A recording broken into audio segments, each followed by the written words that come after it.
Welcome to That Pennsylvania Witch podcast. My name is Katelyn Dawn. Thanks for joining us today.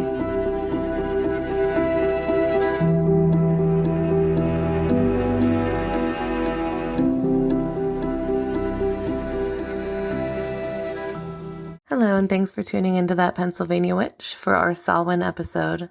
Today's guest is Silver RavenWolf. She is a best-selling author, artist, tradition head of the Sacred Order of the Black Forest, a mother, grandmother, master gardener, herbalist, and just a fantastic human. I'm so lucky to call her a mentor and a friend. Welcome, Silver. Thanks for joining us today. How are you doing? I'm excellent. How is yourself? I'm doing good. I am busy. I love this weather. I love the fall. It was a gorgeous day. I don't think I've seen a day that beautiful in a long time. It was really beautiful here in South Central Pennsylvania. It was a gorgeous day. It was. I feel like in fall, taking pictures this time of year is my favorite because it's like golden hour is normally, well, an hour, but in the fall, I feel like you just have all day and you have that beautiful glow and everything looks amazing. I know in your social media posts, like on Facebook or Instagram, you definitely have that artist's eye for photography because I see that golden glow in all of your fall pictures. Oh, I love fall. Autumn is my favorite, my absolutely favorite. Yeah, me too. Yep. Me too. So bear with me today. I've been agonizing over which questions I wanted to ask you. It's especially difficult because I know you so well. And I've been agonizing over answering them. No. We're gonna do great. It's gonna be good. I think I've known you for about 10 years, so it's even harder. Like, what haven't I already asked you? Luckily, I thought of some things, so Oh, lucky me. Lucky you. Do you remember when you were younger? Do you ever remember spending time outside? Almost everybody I know says that they, before they knew what their belief system was, they had this really deep connection to nature. I did. I was an only child, and so only children tend to amuse themselves. And in my generation, they sent you outside to amuse yourself so that you wouldn't be underfoot. And I spent a lot of time with nature, in the garden. My father used to raise stupendously beautiful roses, and I had a swing there, and I used to swing and sing to the nature spirits and Oh, yeah. those kinds of things. Believed in magic. I am always inspired by your astrology posts. You post them every day. Where do you pull your information from? I know a lot of it's intuitive. Quite a few different sources, actually. You're right, a lot of it is intuitive, but the intuitive work comes from years of learning and study. Mm-hmm. So, and I look at astrology like it's a language. I look at runes the same way. So, I think it's important to know what the day ahead of you is going to be like, and you don't have to know your sign or what planet is in what sign in your natal chart, because a lot of people just don't have time for that.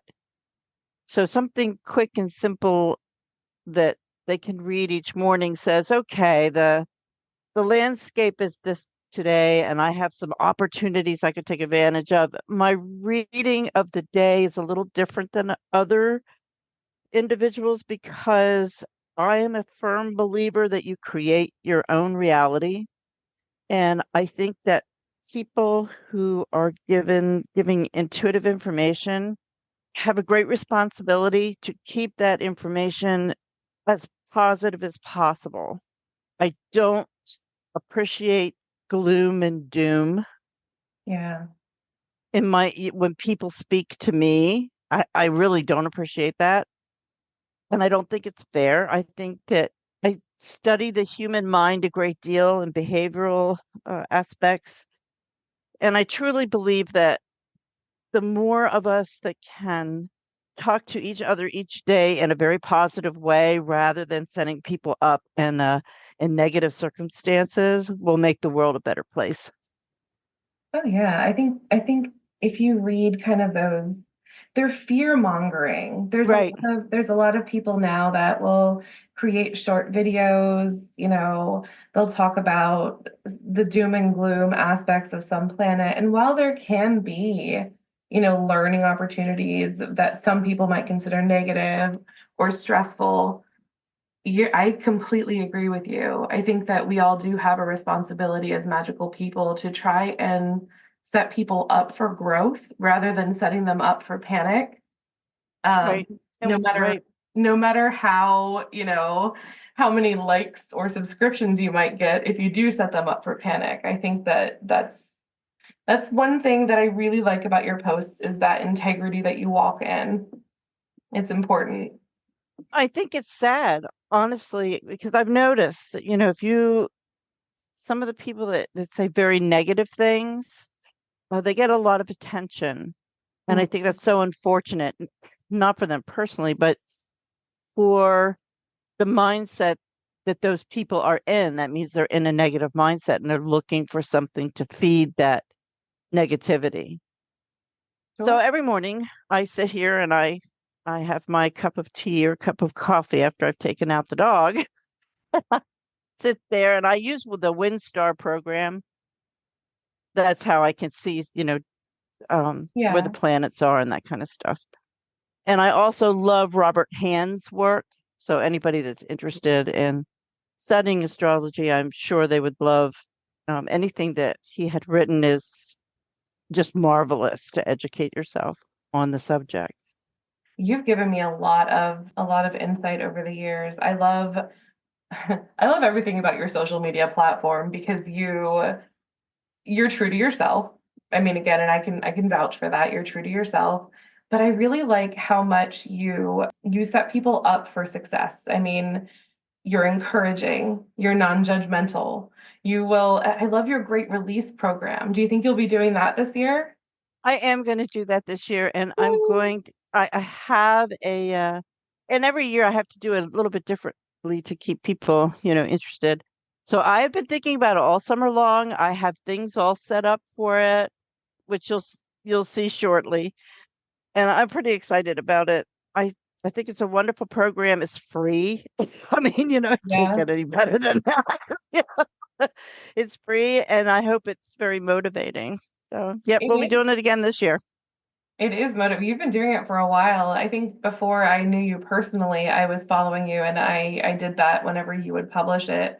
There's still things that I've taken from that I use. I think what was it, a 1 minute dash and other things? Just Oh it yeah, the 1 minute dash, the 3 minute dash. I love them. I love those because sometimes it's hard to get motivated and I you need know. to be motivated. I mean, especially when you're sitting there stewing in your unmotivatedness, Oh, I you're know. sitting there and you're like, oh, I'm frozen and I want to just go do Can't something. do this. Oh yeah. The worst. Uh, But yeah, I've gotten a lot of really excellent insight from those great release programs. I know so many other people have too. I read the comments and I well, know I've that tried people appreciate it. different methods because the public as a whole, they're changing along with social, with the advent of social media and the attention span and how busy people are.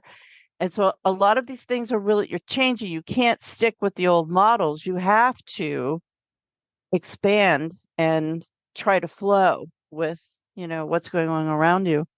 And last year I think we only did it like in short Facebook posts, which was unusual. It was a little different, but people usually they're so busy. They go, "Well, I got 3 minutes, or I got 2."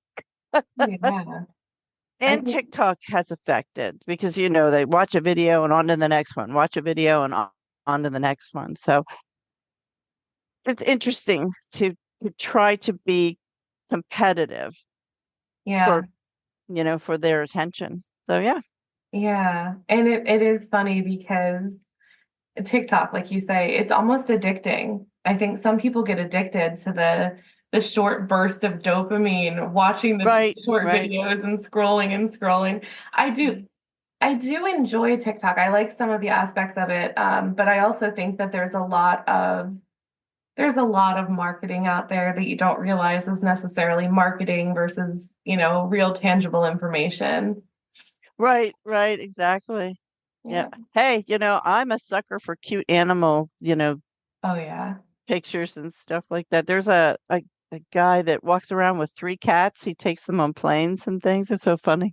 I That's love it. amazing. Wait, like, does he just have that? Does he have them in cat carriers or? Yeah, he does. And there's three of them. I see him mostly, I think, on Instagram, the Oh, Instagram okay. platform. But it's really cute. Yep, they're in carriers and he takes them on planes and he dresses them up and he takes them to places like Scotland. And I mean, What? I guess I didn't even realize you could bring a cat on a. That's amazing. Yeah. I didn't think you could take three of them, but he does. Wow, right on. I like that. Yeah. I like that. So you recently published a children's book that I have I love this book so much. Can you tell Phoebe. us about that? It's my favorite thing. Phoebe. Yeah, well, it's funny. My entire career, when when I would meet people in person, they would say, as soon as they learned that I had children, they would say, "Oh, you're an author. Do you write children's books?" And I was always taken aback because it's like, no. And then they would say, "Well, what do you write?" And I would always be at loss for words because, okay, I come out and tell you what I really write. And then they go, "Well, if it's that bad, is it erotica?" It's it's like I can tell you, depending on how cool you're gonna be with the answer. Like, come on. That's Right. tough. So That's a loaded question. seriously, What do you write? it was always hard for me. Like when I would go to an event that was different because that Silver Raven Wolf was expected to be there and I was expected to talk on those topics and things, but it was, the off-topic meeting that I would have difficulties with sometimes. And so because I only heard it like 9,486 times ad nauseum, at one point I thought, I really ought to write. Maybe the universe is trying to tell me something. So I wrote the Witches Chiller series, which people seem to really like. But then, life moves on and changes and things. And I never really did get around to writing a children's book. Well, lo and behold, the universe presented us with, in our family, a COVID baby who is now 3 years old. And I decided that I would write this book for the grandchildren. I have three of them. And so I thought, well, so I will write about Hebe's marvelous Halloween party. But it was an unusual book because I can't do anything easy. And there's a couple of other things I probably should insert into this. I am 68 years old. And as we were talking earlier, this has been a real transition year for me. It is stepping into the fact that I am a crone, stepping into the fact that I still have my power and I still have, it's focus and I'm very lucky, all those things. But I do see things in a much different light than I saw them in my 30s or in my 40s or in my 50s. I'm very close to 70 and I'm seeing things just a bit differently. It's very enlightening. It's very peaceful. But I also have, as we all joke, a bit of a bucket list of things that I wanted to accomplish on my own. And one of them was actually producing my own books. I love Llewellyn, and they are my host company, but I'm really independent, and I wanted to do something on my own. So Sure. I decided that I would do this children's book. And to make it super unusual, I created all the characters myself out of peg dolls. So when you leaf through the book, every character is one that I designed and photographed. The wagon that they sit in, I built that. Popsicle sticks and balsa wood. I I didn't realize built, that. yeah, I built all the sets. I made the pumpkins. I could sit, I made the benches that they sit on. I made the bus stop sign. I mean, this project took me, oh gosh, at least 2 to 2.5 months, just the creation of the characters and the sets and the little house that they have, built all that. And I didn't know what I was doing, but I did it anyway. And then I thought, well, you know what? This is pretty cool. I think this is my story. So then I just was thinking about it, and I thought, okay, well, how can I make this a little different? Well, Halloween, there's all this scary stuff, and that's fine. But if you're my 3-year-old granddaughter's age, we don't really want to go into the super scary modern stuff. I mean, I love Carpenter and Rob Zombie, and I love all that. I love Yeah. all but this is not something for a 3-year-old. So I created this character called Hebe, and Hebe is the spirit of Halloween.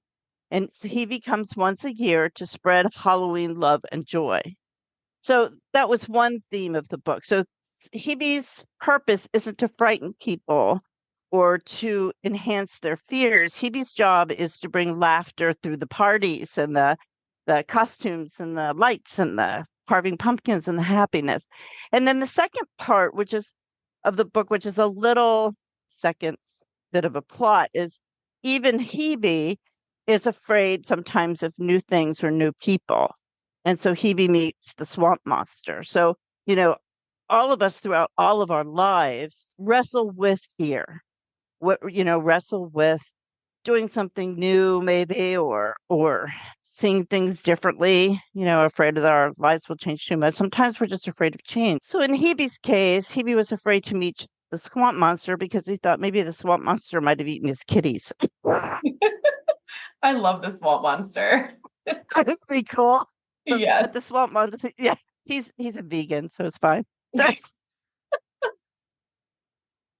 Vegan swamp monster. Okay. yeah, that was the premise of the book, and I thought, okay, well, now how am I going to do this?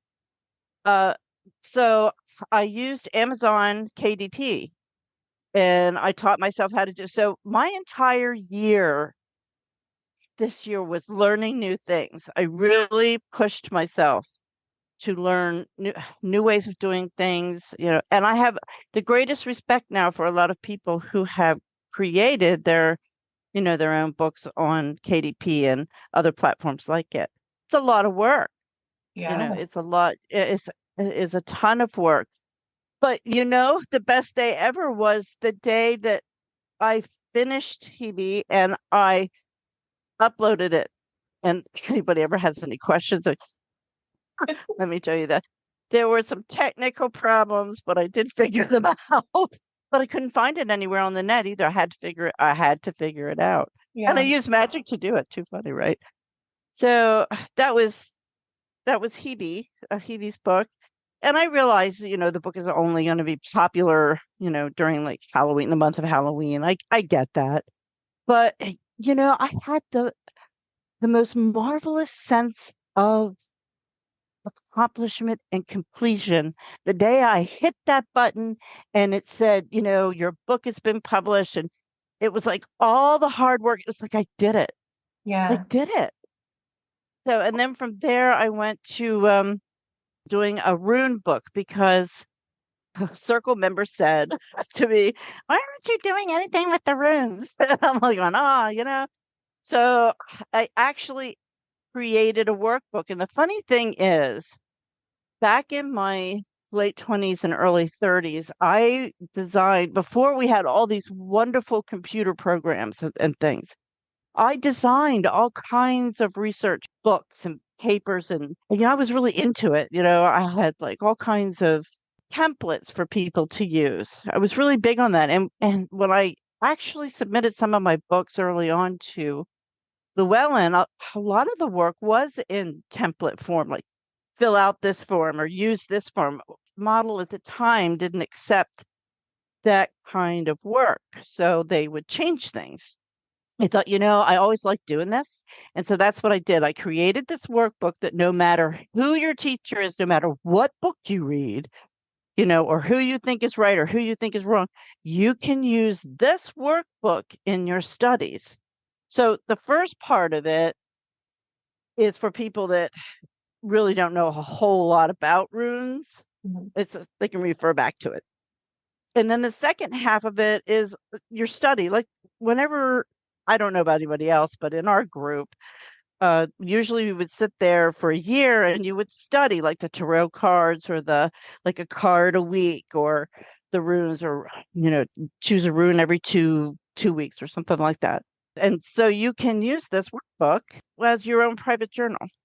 Yeah, it's awesome. I mean, and I know taking that year or whatever you do when you're trying to learn divination, no matter what your modality is, it's really tough, especially Yeah. when you're just starting out. And I think having a resource like that, your reference book for its runic sorcery, it is awesome. There's going to Thank be you. a link to Hebe, of course, who is my favorite. But when you see the links, there will be a link for Hebe, there will be a link for Silver's website, and then there will be a link for the book on runes, the workbook that is incredible.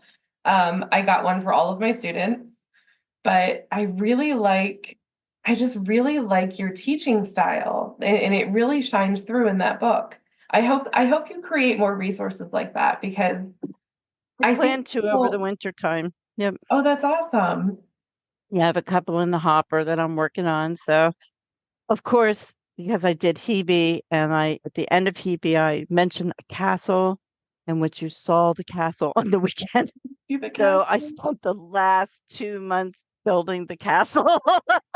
It's amazing. It is amazing. I have I to go can't get a wait to stove see what for you it. do with that. When you guys take a look at Hebe, for those of you who are listening and have no idea what I'm talking about, Silver created this work of art that is a children's book. So it's a children's book, but it's also a work of art because, like you said, you painstakingly created every single tiny detail in there. And I think you got really into, I mean, I saw you getting really into the art of miniatures. Oh, I And was so lost in it. Oh my God. I mean, you're It really just good at took it me too. away. And I thought, why do I like this so much? And I thought, because I'm in total control. The Virgo mind is I most know, right? keen. But So you yeah. create these landscapes, and even on your social media posts, I see you using them as props. And I mean, well, you've always had that knack for just creating balance and beauty with one single snapshot. Not everybody has that. Oh my gosh, just so you know. So it's very Oh, impressive. But I will, that's sweet. Thank you. the link will be on there. And when you do check out Hebe's Most Marvelous Halloween, please check out my favorite character, which is the werewolf. I can't get over how adorable the werewolf is. Like, just absolutely adorable. I love it. Thank Are you. you, I feel really silly asking you. I know what your plans are for Samhain, but Yeah, exactly. are you doing anything special? What are your favorite things to do around Samhain? In all honesty, Samhain actually begins for me in September.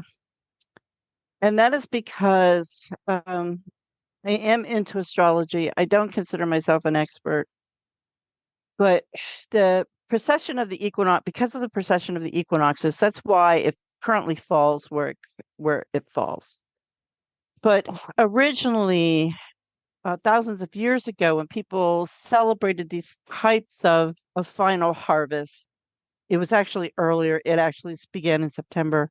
September really does start the season, the time of our ancestors. And from about mid-September for me until well, I would say end of November. That to me is the season of the dead. That to me is the season of our ancestors, the celebration of harvest, of things that we have accomplished. It all feeds into one beautiful tapestry of life. And so I do all sorts of things in these months. We will be meeting together, of course, and we will also be going to West Virginia to their Yes, the West yes, Virginia Witchy Weekend. If yeah, anybody that's listening is in West Virginia, Silver will be there. I'll be there too. that is open. Yep, that's open to the public. And it's Yeah. wonderful. It's one of the best Samhain Halloween events that I've experienced. It is extremely spiritual. There's a drumming circle. There is no alcohol Yeah. at this 2-day event. There is a lot of laughter. There is a lot of teaching. There's a lot of ceremony. There's a lot of really fun things to do. I think what I liked most about it is it's at the Unitarian Universalist congregation in Charleston. I really loved how there was such a deep sense of community. And, every type of pagan or non-pagan, just Right, people right. who were accepting and kind and curious and wanted to learn from each other. It was a really positive place. I'm excited to go back, and that's coming up in November. I can post a link for that too. I'm sure That's the Betty Lou second will be weekend in thrilled. November. Yeah, the Yep. second weekend in November, and it starts on Friday and it goes into Saturday. I'm excited, but Hmm. yeah, I really like gatherings this time of year, witches' balls and that sort of thing. But I think my favorite thing is just when we all get together and we always have a bonfire, of course, for Samhain, you have to have a bonfire, except for the years that it rains. Well, the Um, one it snowed. oh, it snowed. Oh, yeah, that was a long time ago. Yeah, I was gonna say, I didn't even do that. Wow. That's early for Pennsylvania, but I guess it's not Yeah, unheard it of. was. Yeah. But I love the bonfire. I love sitting outside with like the cold fall air and just we are very lucky to live where we live. I think the state of Pennsylvania is just absolutely breathtaking this time of year. So Hmm. it's just gorgeous. But Hmm. yeah, I know I sat out there this afternoon in the circle. It was just with all the autumn trees, and they're all changing colors, and with the falcons that circle overhead because they nest near here. And it was so peaceful. It was just yeah, beautiful. yeah, it really is beautiful. I was working on coming up with, different questions for you for today. And one of them was when you were younger, like I want to say in your teens and 20s, what was your favorite magical book? What was one of the first books that you remember having a big impact that you read? Sybil Leek's Diary of a Witch. Oh, that's a good one. That's a good one. I really like it. And I you, do find it interesting because when I walked into it, that is what was available. There was very little available, but hers was one of them.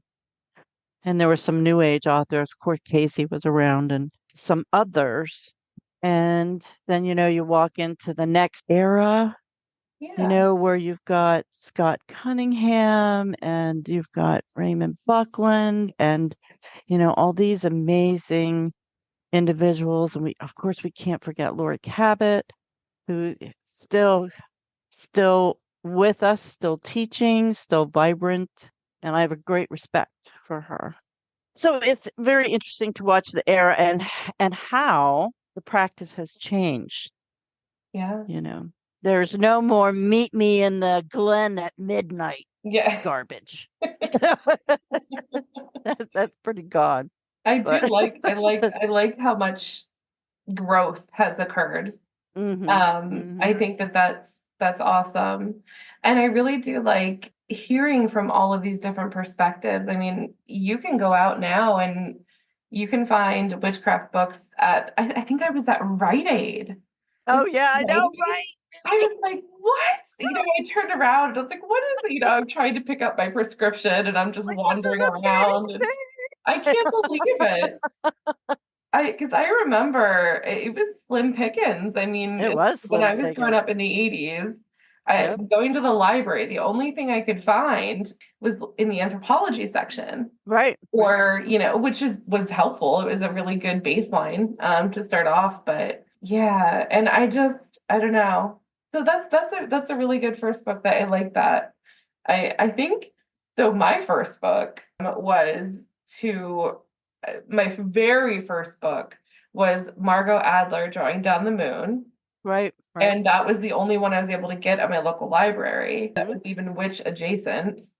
But the first one that I was able to purchase was To Ride a Silver Broomstick. And so many people have said that your books were some of their first books that they picked up because they were so readily available and brilliant. And each of them are like a compendium.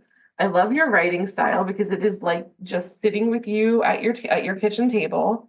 And so I was actually at the Midtown Scholar, Oh, I and love that place. I do. I know. Oh my gosh, I can get lost in that place. I know, right? I found this, Oh, and I'm holding up your Halloween book right now because this is one of my favorite ones. It's so cozy, and there's so much good information in it, and I love it. And I love the artwork. But yeah, I don't know. This time of year is special to me, and it always makes me think of how I got started and why I got started because it does feel like a really witchy season. So thanks for entertaining me with that with your book. So at the West Virginia Witchy Weekend, what are you going to be doing? I am going to be giving a class on how to create your own divinatory tool. Ooh. And actually, there'll be two classes, I think, on that one.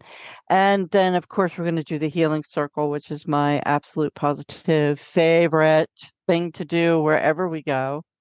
And we're very fortunate to have several Black Forest members who are going to be there as well, because the more BFC people we have, the more energy filled and united the Mhm. circle is, because the the joy and the challenge of the healing circles that we do in public is the fact that there are many people that have never done it before, so they have no idea what to expect, and when they see how much fun it is, they're absolutely delighted. I also like to use them for people who have never raised energy in public, because a lot of people continue to practice solitary. And there are a lot of people who watch venues like TikTok and YouTube and things like that. And so they have absolutely no concept of what it's like to stand in the center of a circle and direct um, the energy. Yeah. And to watch these, that's the most fun for me, is to watch these people who have never done it before and to see, because it's a whole another level of enlightenment, Oh yeah. which people just aren't really aware exists. And when they see it and they actually feel it, then magic becomes more real to them. I So, absolutely agree. I think there's nothing like doing energy work with a large group of people, especially like you said, when you're familiar with several of them. mhm. And I think that being a first experience for someone, I mean, I don't know, I would have killed to go to a healing circle when I was young because I was solitary for a long time. And then I was in a Gardnerian group and they were very, very serious. And that I am not a very serious person. So that was difficult. But I would have loved to go to an event like that. And I think though it's a legitimate way to raise energy, focus energy. And if you haven't experienced it before, it's life altering. It's Oh a yeah. really cool thing to Yeah. experience. Yeah. And They it's stand there funny. afterwards, they're smiling from ear to ear and they're Yeah. buzzing. It's Yeah, fun. and it's such a positive. It I is. mean, it is the circle. We can call it a ritual. It's such a positive, just Yeah. doing positive work for people, setting intentions Hmm. together as a group, and Hmm. and raising the energy and then releasing. And it's just there are a lot of people who haven't experienced that. Right. Especially, yeah, there are a lot of people who haven't. Yeah, it's And they don't realize it can be done. Well, right. that's what's, yeah. Yeah. Right. I don't remember where we were. You were, I don't even know if this might have been before I knew you personally. I think you were hosting a workshop, but you had everybody hold it wasn't, 100 people. I think there were 15 or 20 people there. Right. But you had everybody hold hands and we raised energy that way because someone Mhm. asked a question and you were like, okay, well, let's do this. And I remember that being cool. But I also remember at the Pittsburgh Witches Ball a few years ago, you passed out rattles and you passed out the sticks, what are they Yes. called? I don't know what they're Yep, called. yep, right, right. I don't know what they're called But either. you passed The them, wooden you sticks. clank them They're kind of together. like lemmy sticks. Yeah, Yeah. yeah. Those things, whatever the hell they are. But you passed them out. And I think that people at first were like, what the heck, They were. They were like looking at me like I was like a monster out of the Black Lagoon. It was funny. They're like, What is really? going What on is here? this? Yeah, what's she Yeah. doing? I remember that specifically because I didn't expect you to. I was standing with, I think I was hanging out with your son Hmm. off in the side somewhere, and you were like, Katelyn, come up here. And I was like, what? What? No, me? No, no, no, no, thank you. And I was wearing antlers that got tangled in the I person do next to remember. me. Yeah. And so I ended up, oh, David Wood was there. He was Yeah. singing. He's such an amazing singer. Yeah, Oh he my God, is. David, if you're listening, I'll have to send this to him. I adore him. But anyway, so you passed out all of these the sticks and the just different percussion instruments, the rattles. Some people already had drums, or you told them that they could stomp or clap their hands or do whatever they wanted, and you got them to kind of sync up. Yep. And they Because we didn't, were, yeah, hmm? Yeah. no, they didn't realize that it would be as No. impactful as it was. And we were doing it to contact their ancestors, which Yeah, was a different twist on it because, normally we do it for healing circles, but this time we did it like, come on, let's honor your lineage. Like every person is an individual. And they just really got into it. It was it very was cool. It was really cool. It was beautiful. And it is, to me too, this time of year, it is about the ancestors. That was one of my favorite things, I think. I think that's one of the most important parts of my own personal practice now. You posted today about creating an ancestor altar. Yeah. Yeah, what would you tell people who are just starting out if they wanted to create an ancestor altar? Follow your intuition. I mean, all you have to do is just start.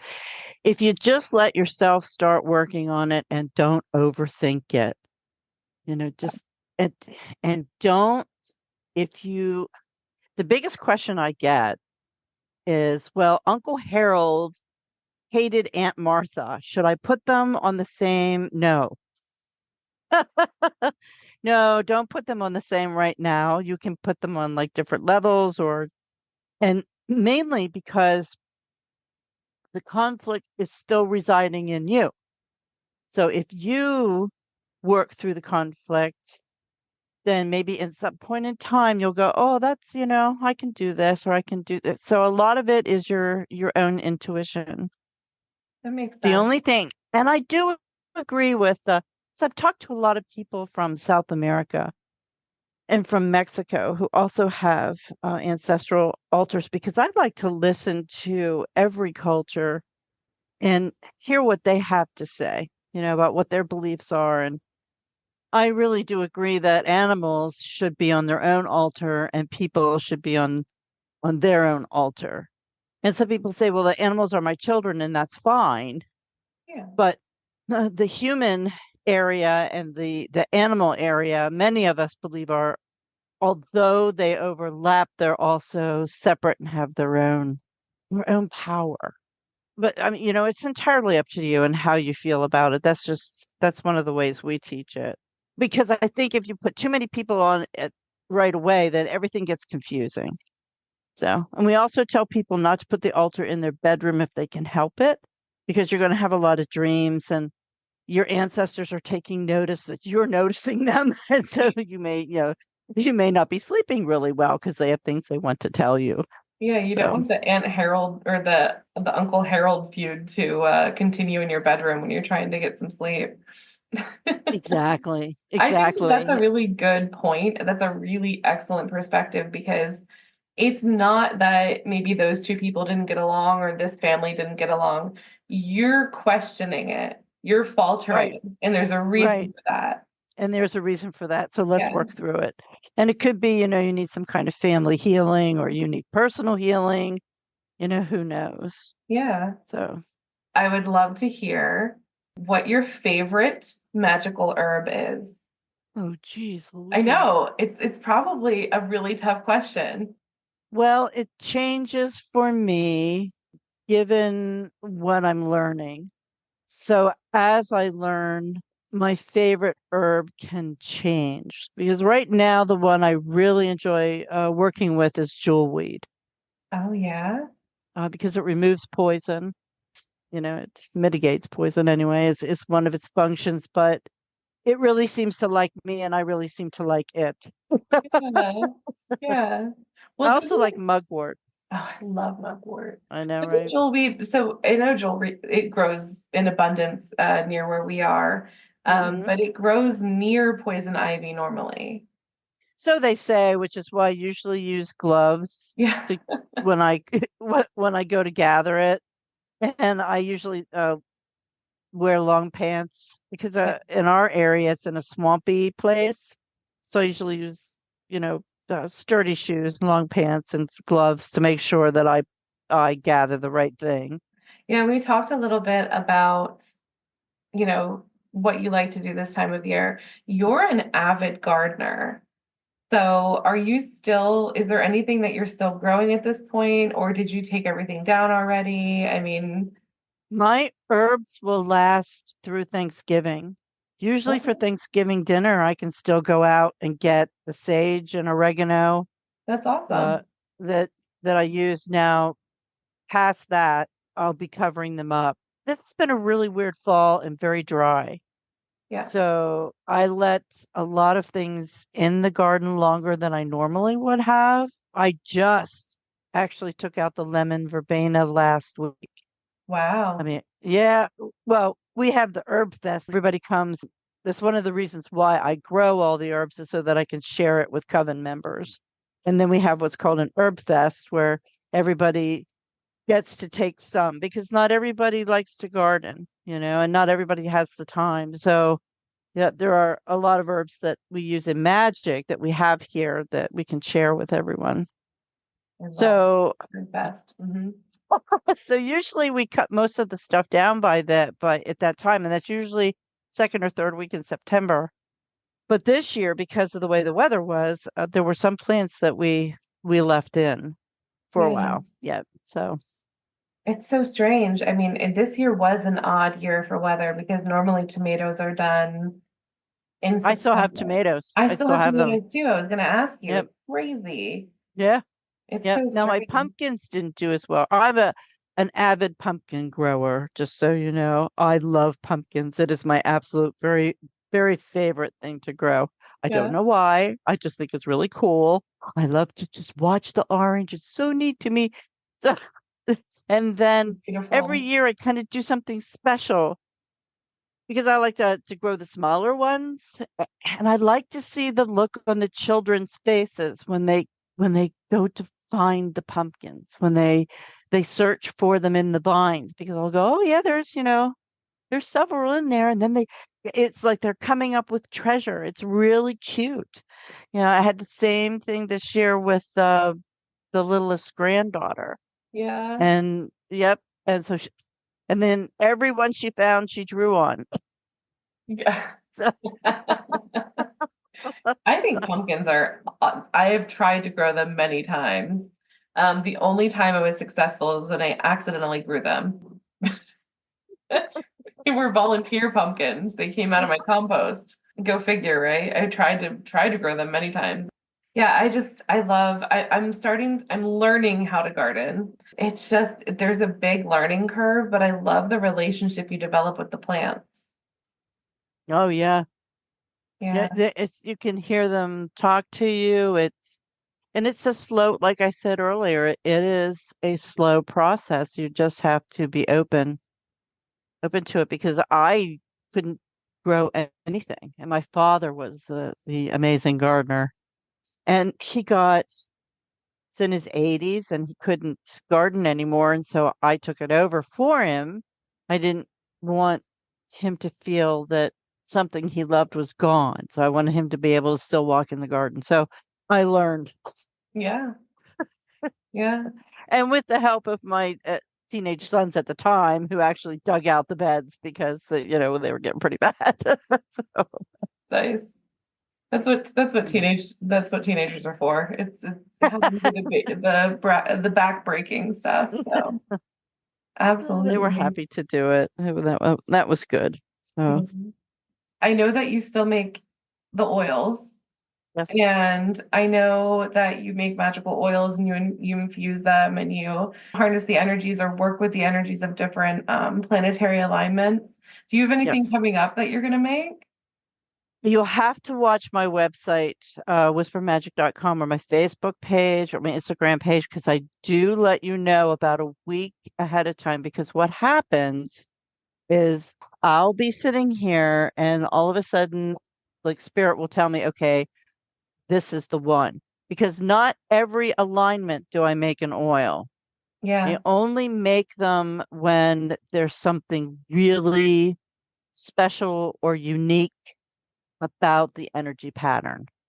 And then I work around the theme on how I want to set up the ritual. And I actually got this idea from a woman does rituals for holy days. Okay. It's where I first got the idea of, oh, this is really cool. I would like to try this. And there's nothing more fulfilling, in all honesty, than because the magic starts the moment the idea starts. And you just build on it. You just let it flow around you, and you'll go, okay, these are the colors. And yes, I do use like our standard magical correspondences. It's the Sure. foundation, that we all learn. But, and I'll go, oh, you know what? This time it's the power of turquoise. This time it's type of herbal association to it. And I'll build it. And then the culmination usually is the photographs. And I try to raise the energy as closest to the exact point of the alignment as possible. Sometimes, I'd like to do it outside and then it's like pouring down rain. You're going, okay, well, all right, we have to adjust this here. Yeah, So I've seen you yep. make posts in the middle of the night in the dead of winter. Hmm. And Hmm. so and I know this about you, but I would love to hear it on this platform. Most of this comes from your intuition, how you feel at the time that you're doing this working, or you're Right. creating the magic, or creating the oil or the candle or the herbal blend. And I think that's what makes them so effective. I mean, I just really I love working with all of your stuff. And again, before I knew you, I would purchase from you. So, Yeah. or I wanted to ask you before, what is your favorite book that you've written? And I laughed when you said that Uh-huh. because, yeah, because there was something about every book. When you're working on it, you just it becomes a living thing for you. And if you're lucky, it will live past you if you're lucky. Yeah. Each one is a stepping stone in and of itself. My favorite, it's kind of funny because each book has its own special memories associated to it or stories. And it's not the books that that you would think, it's not the number one bestsellers. It's the that have the most interesting stories attached to them. It's some of the others. I will tell you what my favorite book of yours is, Okay, what is it? and it's The Witching Hour. Oh, how cool is that? And I I'll love tell that you book. why. I mean, because it is just we used it in one of our book clubs. I have an online book club during the winter because it's the only time I can stand to sit still for a book club. And we read it for one of our, and I'm not even biased. It was a vote. So the people that were in the book club, they voted on it. They picked it, not me. And it is just, they described it, and you're gonna laugh. They described it as meaty because there is just so much information in it. We couldn't get past a chapter without taking an hour or an hour and a half to kind of tear it apart because there was just so much information. And I think that's one of the ones that you said that it took you, I mean, it's like a decade or more worth of work experience that you put into It that book. did. And many authors face, and I've talked to several, many magical authors face the same. When you first start, you to ride a silver broomstick was at first in many ways it gathered all the things that I could pick up from other people, all the things that I could learn from other people, and gathered it all under one cover. Mm-hmm. But it was also a networking tool because this was before the internet. And so because I ran the Wiccan Pagan Press Alliance at the time, it if you were looking to connect with others, you would pick up To Ride a Silver Broomstick and you would look through who's offering all the newsletters and you would go from there. Yeah. So that book was incredibly unique for those reasons. In all honesty, I don't know if it's not my favorite, but it certainly is my favorite in terms of experience is the The Angels memory. book. Oh, The the Angels book. Angels, Yeah. yep, because that is the one that Llewellyn sent me on a 10 city tour. And so I was on a plane almost every day. And they had given me this Lisa Iris did the cover and it was just amazing. But I had this huge poster board with this book on it and that I was carrying through the airport and on every plane. I mean, and I was sitting in the middle seat with this humongous poster and these people, they would look at me like, "The hell?" And people, they would, oh, angels. And of course, Lisa's artwork is and always will be arresting. I mean, Mm. her talent was incredible. And I own that artwork. We purchased that artwork from her, and my daughter actually has it hanging in her home. But people would open up, and that's why I'm doing actually the thing in February, WitchCon. Oh, WitchCon. Okay. I'm doing WitchCon in February. And my thing is angels or dead people. I mean, dead people or angels is my theme Mm. because of all the stories. I would sit there on the plane, and every single person had a story about a dead relative that they wanted to tell me and how that relative had acted in their behalf, like a guardian angel. Oh. And I have so many stories that I carry with me. They were like gifts from spirit. I mean, you know, Llewellyn arranged all the seats and the plane flights and everything. It's totally random of, Yeah. where you sat and who you talked to. And it was just amazing. That's my favorite book as far as traveling. But my absolute favorite is the powwow book. Is Yeah. the and and that's because of Hexcraft or now the early American Magic. They kept changing the title because the Braucherei work. Because that is a portal that was open to the pagan community through Preston Zerby. And there were others, in the area that were working and teaching with it, but that book was one of the first attempts at telling the magical community that, hey, look, here is this energy medicine that these people were doing that really applies to what you believe in. Yeah. Yeah, it has some of its own, little idiosyncrasies there, but you can get past that. And it was just we've taught through the Black Forest over 1,000 people Mhm. how to quote unquote try for people or interested them in Braucherei and the reason why we say powwow is because in this area that's what it was called, powwow. It Yeah. had because of all the changes within our society where they don't call it powwow anymore, they call it Braucherei. So but I think that the book has changed in an unexpected way. I think it would be that one. Oh yeah. I could be wrong, No, I love that. That is, I mean, it's hard to find. I actually think Yes, I I saw one know. on eBay for like $600 or I know, something. right? But yeah, I am the proud owner of Hexcraft. I actually found it at a yard sale, and Yeah. I Yep. still feel guilty because it was about what 10 years ago now, but maybe 15. But it is a fantastic book because folk healing, folk magic, that kind of work is, I mean, every culture had a form of it. Hmm. And here in Pennsylvania, there were a lot of Germanic settlers. And I think it's so steeped and it's just so It's my steeped in favorite what we, seminar to give. It is my yeah, absolute favorite seminar because people walk away from there going, I can heal a burn, I can heal a bruise, I can the first aid magic is of this system is absolutely incredible.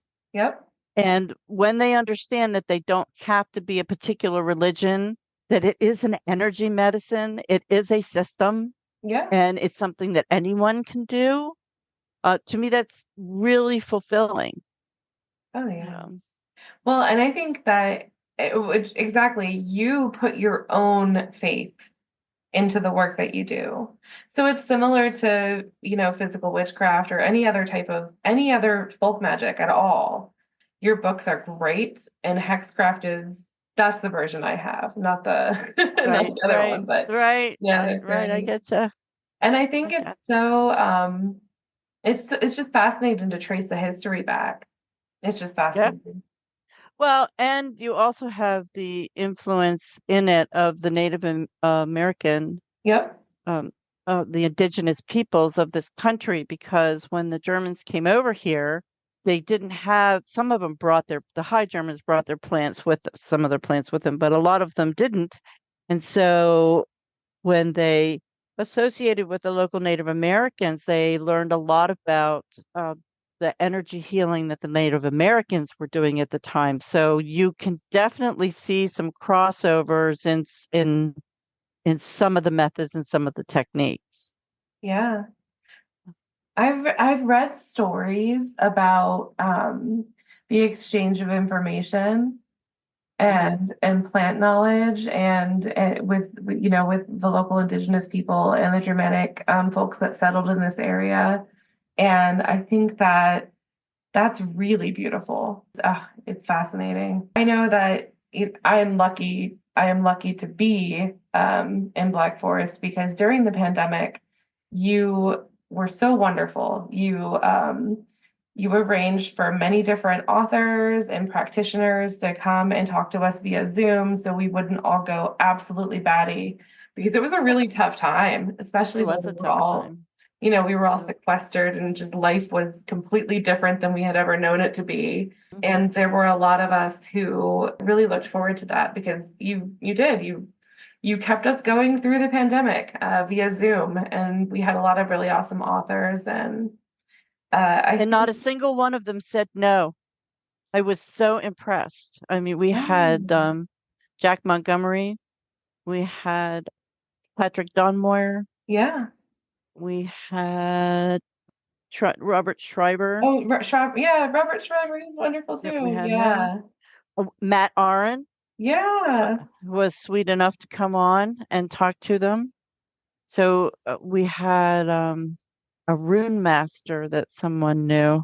yeah, We had a lot yeah. of really great people that were kind enough to sit there for 2 hours. I mean, it was a great experience, and But I know yeah, that a lot of us were really grateful to have the opportunity because networking is that's kind of one of my favorite things. Learning other people's perspectives. well, you're good Oh, at it. well, I love it. I love people. People are my favorite. I appreciate you coming on, and I had a really nice time talking with you. Maybe we'll do this again. But I just wanted to say thank you so much, and I can't wait to see what you release this winter because I'm sure it's going to be amazing. I'll have you come over and look through it before we hit the button. How's that? Sneak peek, I'm on board. Yeah, that's amazing. I'm obsessed with this rune book. I mean, I know that I am biased, okay, but I'm really being honest when I say that it's a fantastic workbook. I mean, it is, especially Well, if you're curious about the a- runes. I will answer one question before we go that a lot of people have asked me if they're going, well, on Hebe's book, why did you use J.E. Traer? And on the rune book, why did you use J.E.T.? And we're going to jump back to something that a little earlier. I am 68 years old.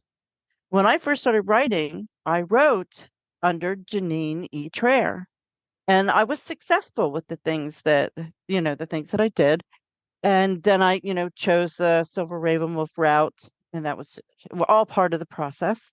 But now I am reintegrating who I am. I wrote for the newspaper under the J.E. Traer. And so I decided that that name was just as powerful as Silver RavenWolf because it is me. Mhm. And Jet is me. That's my initials. When I sign something, I sign it Jet. So it's really all about integrating the different parts of me into the crone of me and celebrating the experiences that I've had.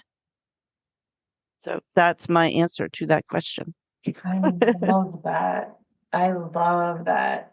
I love how empowering it is to say that you are a crone. You're stepping into that that part of your life because it's a very powerful time. Yeah, and people expect you to, some people, I wouldn't say all people, but a lot of people expect you to kind of like when you were a kid, sit down, shut up, and get out of the way. You know, so No. it's like you're going through it all over again. And you know what? No, I don't think so. No. You live this long, you work this hard, uh, you're still learning. So I had somebody say to me just the other day, I'm 75. I can't do this. I can't learn this. Well, why not? There's nothing stopping you but you. Yeah. So why not find fulfillment this way?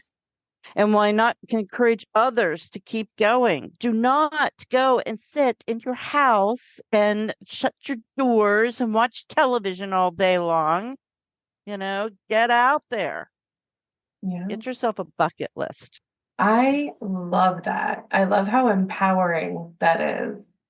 And that is what your books are to me and what your presence is to me is encouraging people to step into their own power and to be sovereign and to really honor who they are. And because you're so authentic, I think that you create the space for people to show up as their own authentic selves. And that is something that continues to impress me about you. No, I'm not going to be able to sleep tonight. My head's going to be way too big. No, I mean it. I really do appreciate you. I know that so many people do appreciate you, and we are grateful for all the gifts that you've given us. And I am grateful for the gift of this interview. This has been so much fun. I've talked your ear off. No, I love it. I can keep going, but I really do appreciate you. Is there anything else you want to add? Have an excellent evening. You too. You too. Thank you so much, Silver. It was an honor.